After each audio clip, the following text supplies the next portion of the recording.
Ooh, that sugar sweet, you got what I need. Sipping on the potion, all that good.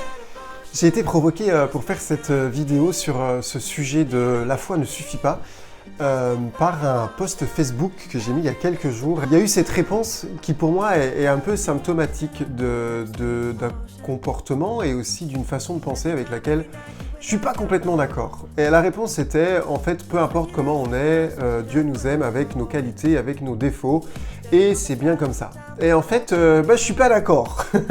Je suis pas d'accord parce que, ouais, c'est clair, probablement que Dieu et que la vie nous aime de toute manière inconditionnellement. Mais je pense aussi que Dieu nous aime assez pour qu'il ait envie qu'on change là où on ne se rend pas heureux et on ne rend pas les autres heureux. Et non, en fait, la foi ne suffit pas, parce que à quoi sert la foi si ça ne transforme pas mon cœur et ça ne transforme pas le monde? Et Saint Paul a une très belle phrase qui dit je vais vous annoncer, je vais vous enseigner une voie et la voie supérieure. La voie supérieure, c'est la voie de l'amour, la voie de la charité. Et il déclare même après qu'à la fin de notre vie, on n'aura plus besoin de la foi parce qu'on saura tout et on connaîtra tout. On n'aura plus besoin de l'espérance parce qu'en fait, on aura tout dans l'instant présent.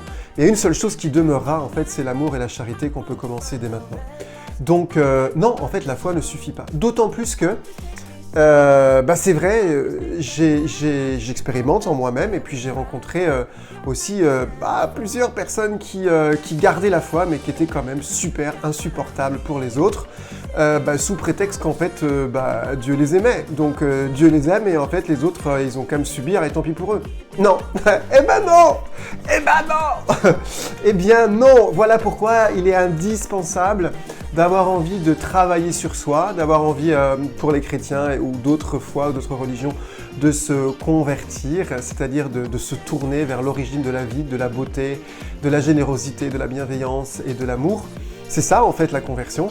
Et voilà pourquoi le fait de se connaître, de connaître à la fois ses côtés lumineux, c'est-à-dire ce qui est beau et ce qu'on est invité à développer pour un meilleur service des autres, et puis en même temps de connaître ses côtés un peu plus ombragés, voilà, vous voyez, un peu plus, moins clean quoi, pour les diminuer, pour faire en sorte qu'ils impactent de moins en moins notre vie personnelle et aussi la vie des autres. Voilà ce que j'avais envie de vous transmettre. Soyez lumineux, connaissez-vous, aimez-vous bien sûr inconditionnellement, mais aimez-vous à tel point que vous avez envie d'améliorer votre vie pour votre bien et le bien des autres.